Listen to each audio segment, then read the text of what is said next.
মোদি সরকারের শয়তানি, তার বেঈমানি, তার ষড়যন্ত্র বুঝতেছি।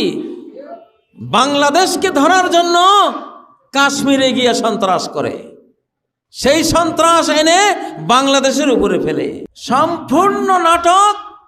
এবং বাংলাদেশকে আক্রমণ করার জন্য কাশ্মীরে গিয়ে এই জঙ্গি হামলা মোদি সরকার সাজিয়েছে। ভারত 6 মাস আগে থেকে বাংলাদেশকে ঘেরাও করে বসে আছে।